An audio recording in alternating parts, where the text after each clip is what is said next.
Hello and welcome to the Trading Bell. My name is Nokip Kimboy. Now, there's been a discussion in this country in regards to our contribution to NSSF, National Social Security Fund.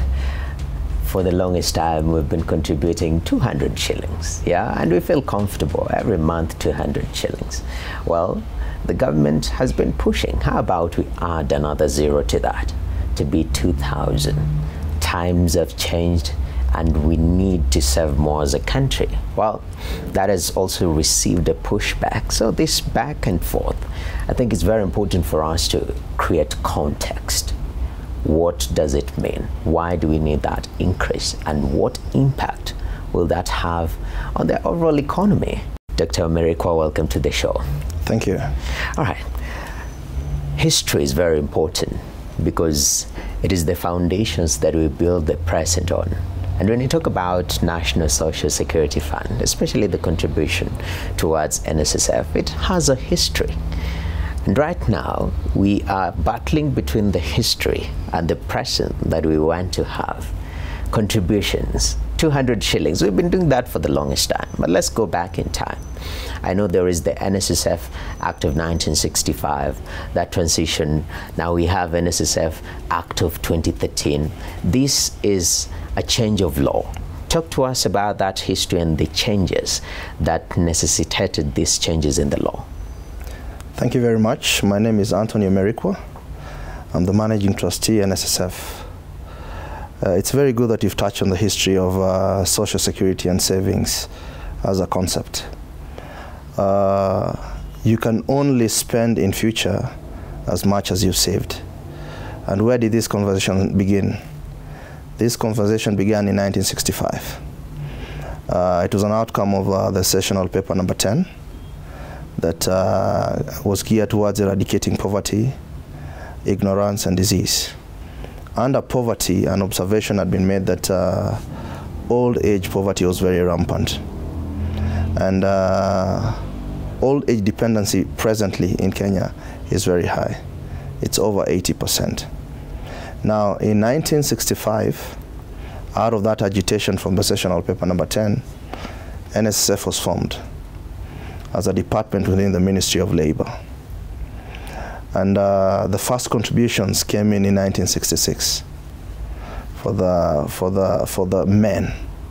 The women only came in 1977. And the contribution at that time was 40 shillings from the employee and 40 from the employer. So that we understand and put this in context, in 1966, the dollar was exchanging at 13 shillings to the Kenya shilling. You just put that away in the perspective as we continue this conversation. Mm-hmm. And the buying power then for 40 shillings was a lot. 40 shillings at that point in time constituted 30% of the average income of a middle-class working Kenyan. I don't know what you'd put that in today's context, yes, where maybe the average earning of a middle-income earner is 100,000. Mm-hmm. Anyway, from that point in time, NSSF became a state department, an independent department with its own trustees in 1987. Between then and 1977, we upped our contributions from 40 to 80. 80 employer, 80 employee. Then the next time we changed our contribution was in 2001, where it was up to 200. 200 employer, 200 employee. Mm-hmm. The status quo has remained 22 years later, mm-hmm, up until now. Mm-hmm. People are still contributing 200. Okay. Now, the issue of the change in Act. Between 1965 and 2014, our Act went through some iterations here and there. We adjusted the contributable amounts, regulations came into play. Mm-hmm. We came under the ambit of RBA as a regulator, and the culmination of it all was the NSSF Act of 2013. The way the Act was structured is that it had a Tier 1 and a Tier 2. And if you felt that under Tier 1 that's a mandatory contribution, which from the ILO perspective, it's a first pillar of social security. It gives you an option. If you feel that you have an occupational scheme that does better than NSSF, you can give your first pillar in NSSF, then opt out and take your second pillar, which you call the tier 2, into other occupational scheme. In that context, and inadvertently so, it created competition. For tier 2, we are in competition with other occupational scheme, and that is one of the things that motivates us to do our best. Yes. For retention. Okay. Having said that, if you measure the buying power in 1966, well, let's come to 2001 and how the dollar marched against the Kenyan shilling. It is an imperative that we have to increase the contributions. Okay.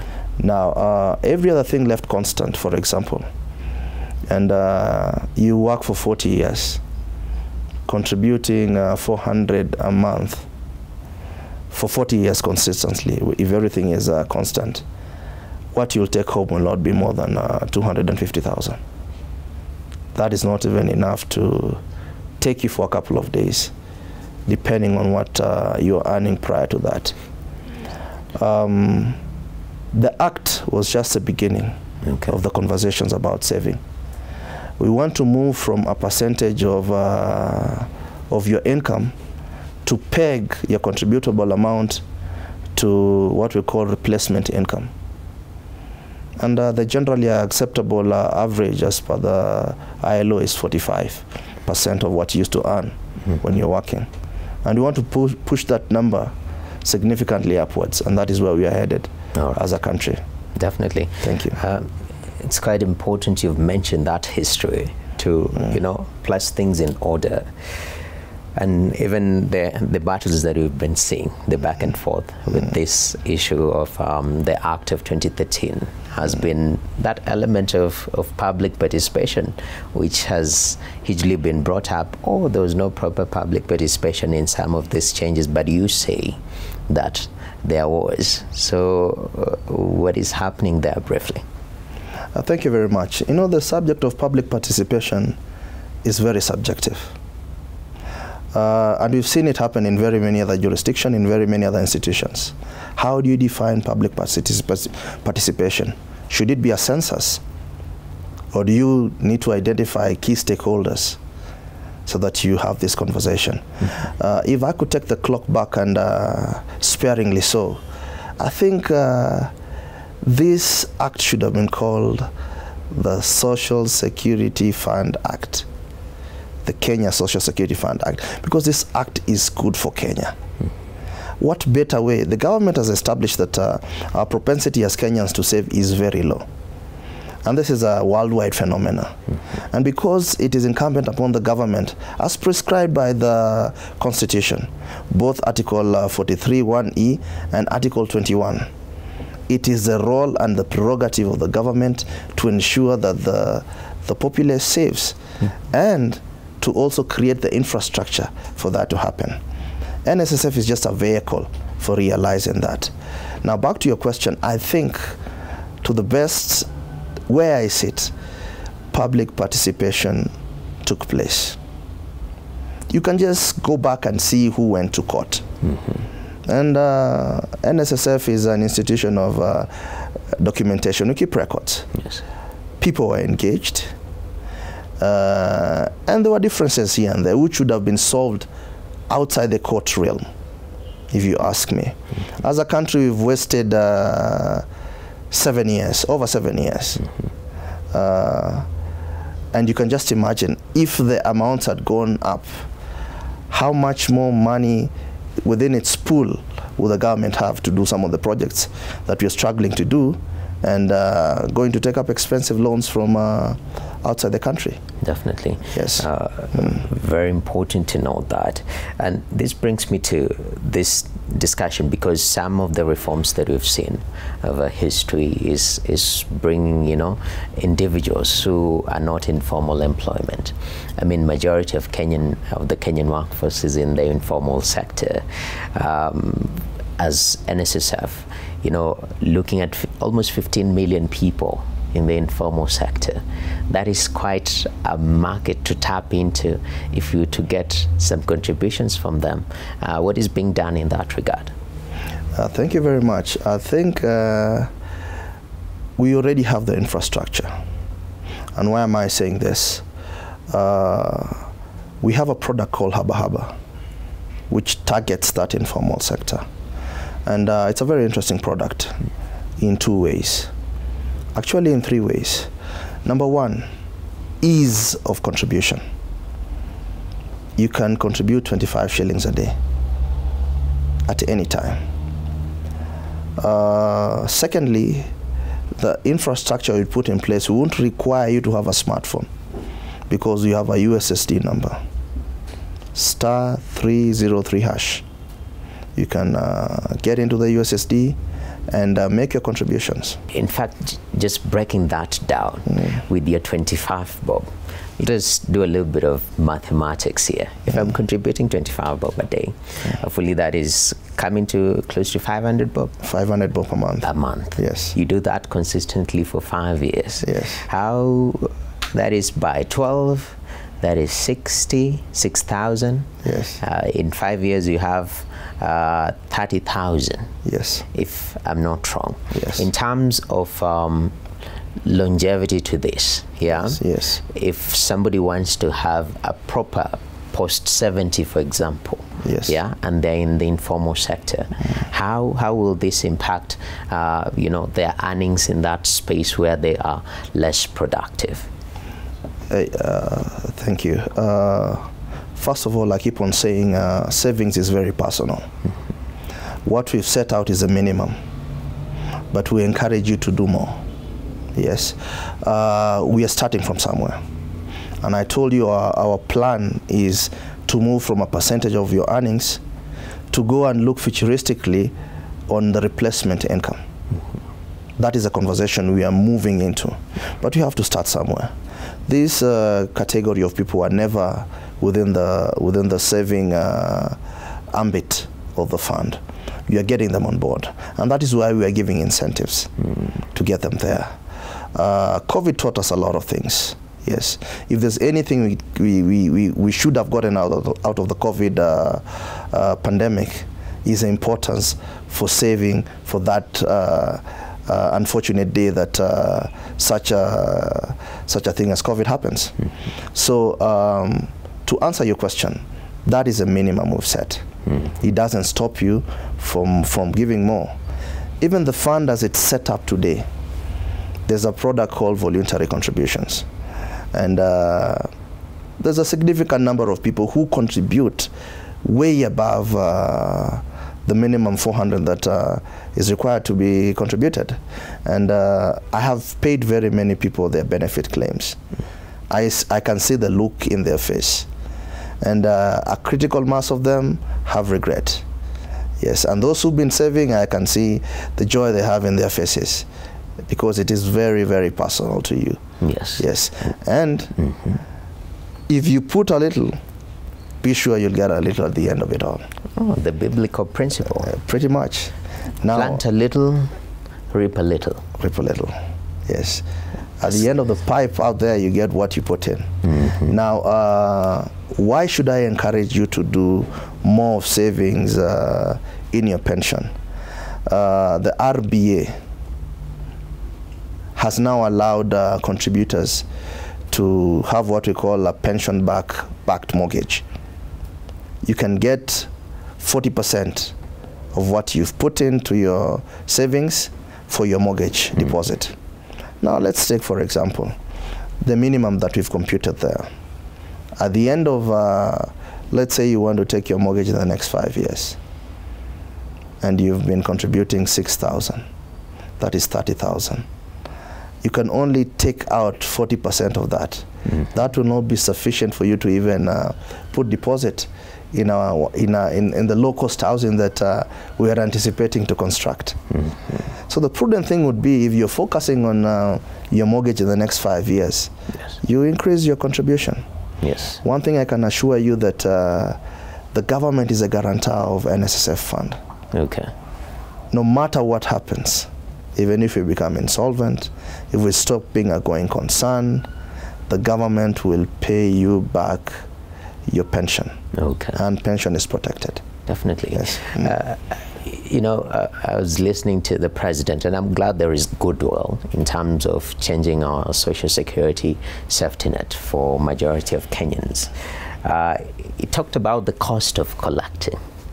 It's becoming more expensive by the day to collect that 200 shillings. We might as well not do that.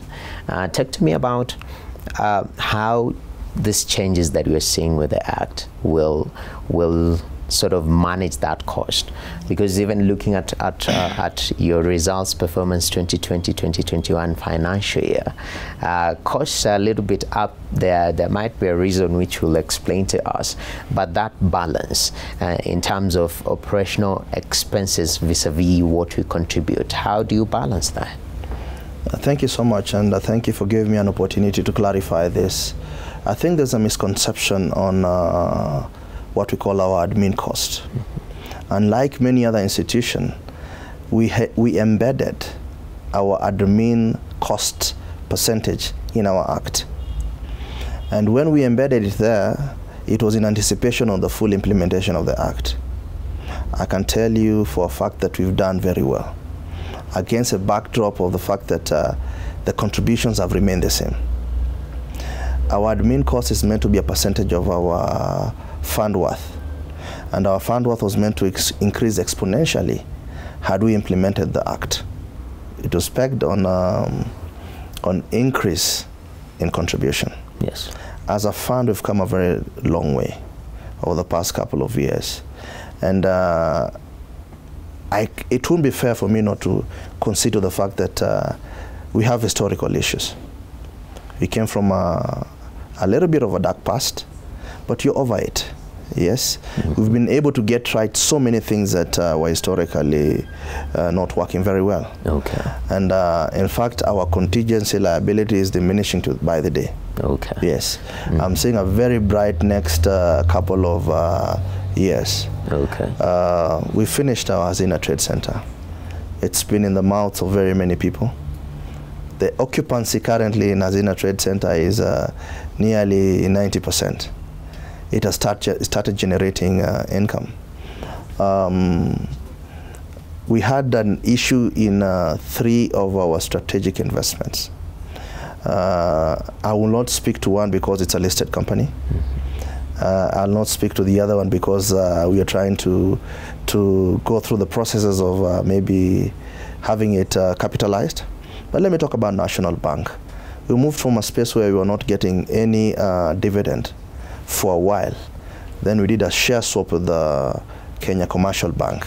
Okay. And Kenya Commercial Bank is one of our leading counters in terms of dividend returns. So we made a prudent move that is beneficial to the contributor.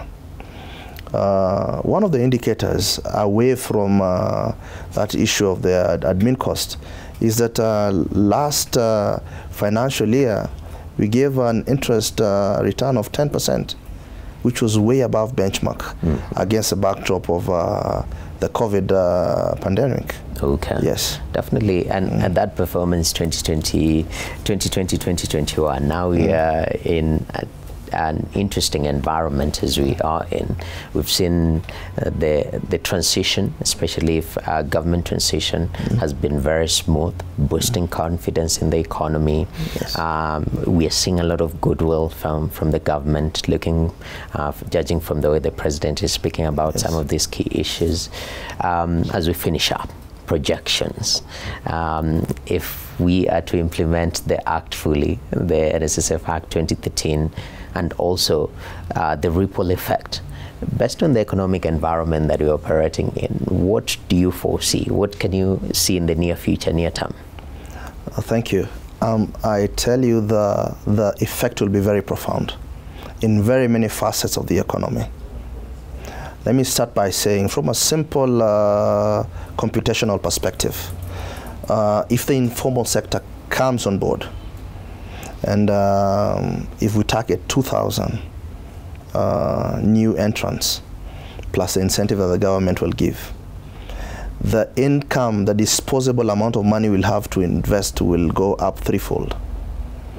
Let me look at the NSE. 65% of the NSE is controlled by foreigners. Within the 35% that is left behind, the fund has a footprint of over 3%. If we have that amount of money to spend, we'll definitely bolster the activities in the stock market. Actually, I normally say if NSF sneezes, the stock market will surely get a cold. We are there in the listed equities at 65.8 billion. We can go up to 180 billion within that space if the amounts of money that we collect go up. Another effect of this is, like it was said yesterday, other companies will be listed in the stock market. And what happens when a company is listed in the stock market? Value is released and the company grows. We keep on talking about the story of Safaricom and how it grew. If you heard yesterday the story about the Equity Bank, the story about a cooperative bank. Yes. It has a very formidable multiplier effect.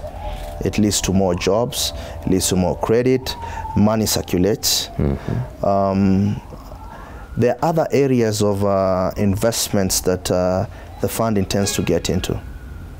For example, we intend to get into affordable housing.